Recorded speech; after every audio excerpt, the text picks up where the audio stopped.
I was standing in my driveway in pajama pants and house slippers, staring at my Honda Accord buried hood deep in a mountain of ice. When I realized the universe had just handed me the most ironic gift of my entire career.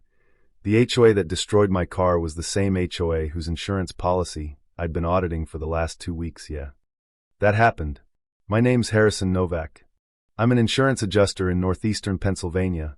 Property damage, liability claims, the kind of work that isn't glamorous but pays the mortgage and teaches you how to spot negligence from a mile away.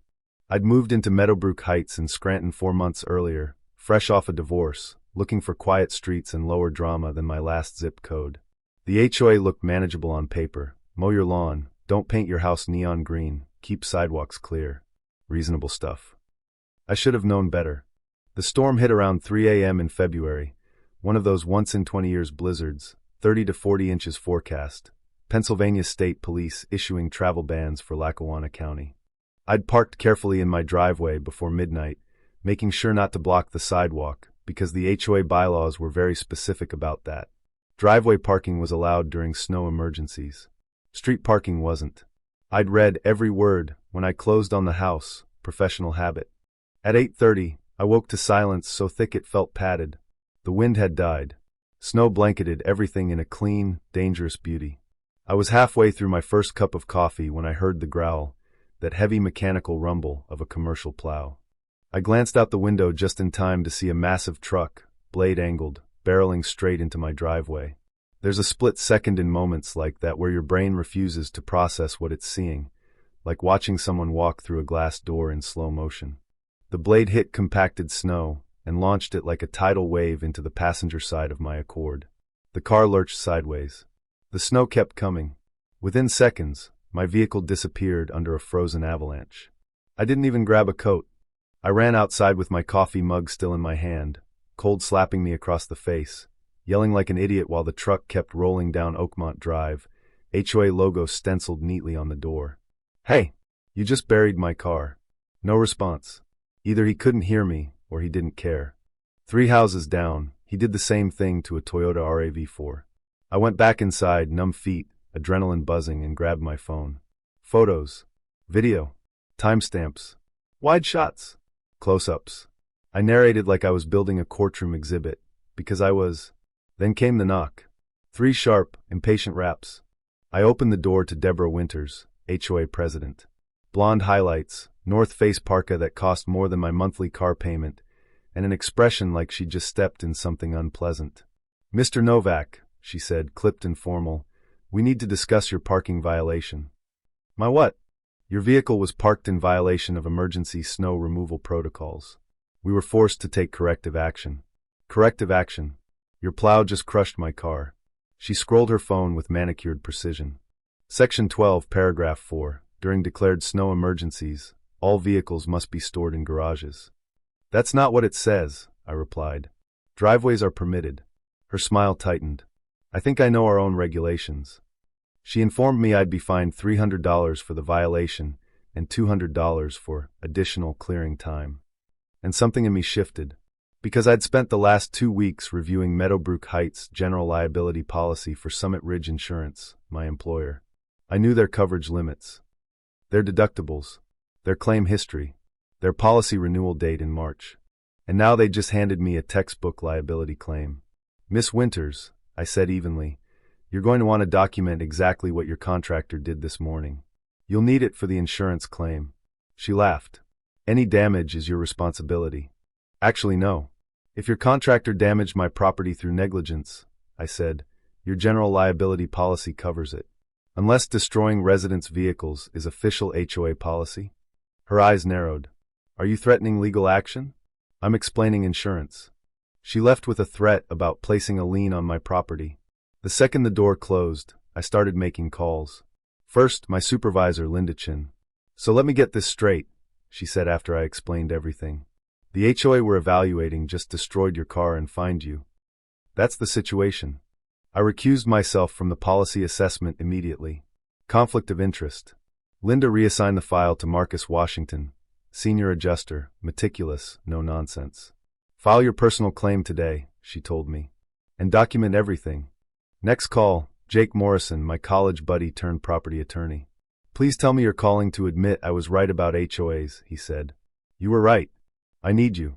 By noon, I had statements from 3 other vehicle owners, the Hendersons, Rachel Kim the ER nurse, and a contractor named Mike Santos. All buried. All legal driveway parking. Then came the twist. That night, my phone rang. Mr. Novak, this is Dennis Kowalski. I drove the plow. I put him on speaker.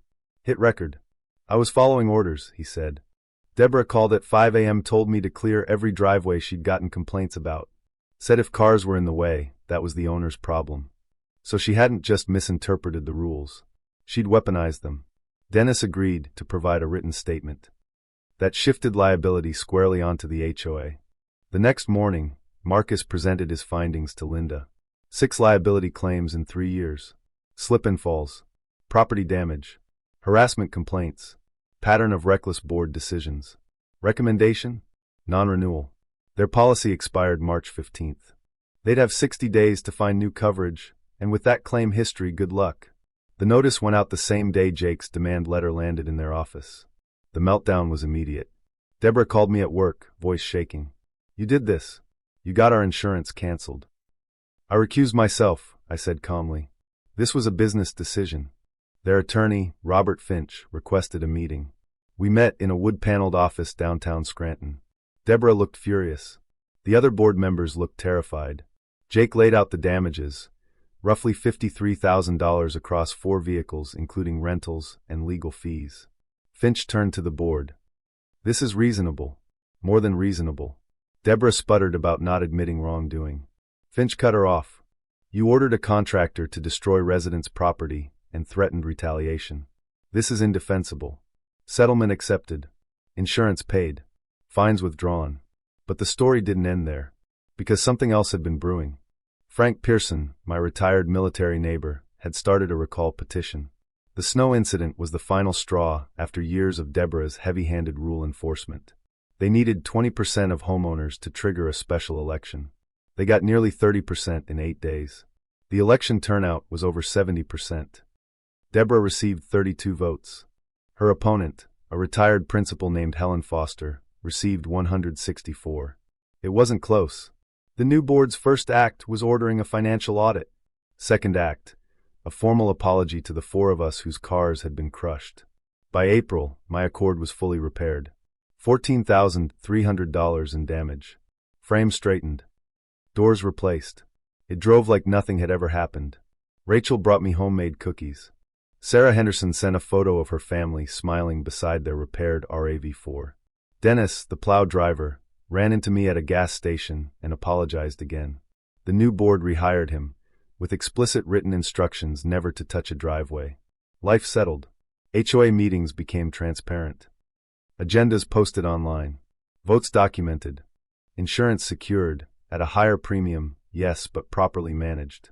One evening in June, Frank and I sat on my back patio with beers, watching fireflies blink in the dusk. You know what the funny thing is, he said. If Deborah had just apologized that first morning, none of this would have happened. He was right. If she'd knocked on my door and said, I'm so sorry. We made a mistake. We'll fix it, I would have accepted it. It wasn't the snow that escalated everything. It was the denial. The fake fine. The threat. Power without accountability is gasoline on a small fire. The next winter's first snowfall came gently. I watched from my window as the new plow company cleared only the streets, carefully avoiding driveways. My Accord sat there, gleaming under fresh powder. And I realized something. I hadn't fought because I'm an insurance adjuster. I fought because I refused to be bullied into paying for someone else's mistake. How many people in HOAs across the country just pay the fine? Just eat the damage? Assume the board must be right because they sound confident? Deborah counted on that. She counted on people not knowing their rights. She just happened to pick the wrong driveway that morning. So here's what I'll leave you with. If someone in a position of authority damages your property, twists the rules, and threatens you into silence, do you fold because it's easier? Or do you push back, document everything, and let the system do what it's supposed to do? Because justice doesn't always roar. Sometimes it's paperwork, recorded phone calls, and refusing to write a $500 check you don't owe. I got my car back. The HOA got new leadership. And the next time snow falls in Meadowbrook Heights, the plows stay where they belong. So tell me, have you ever had to stand up to someone who thought they were untouchable? Would you have fought, or would you have paid the fine and moved on? Drop your thoughts below. I'm curious where you stand on power, accountability, and how far you'd go to protect what's yours.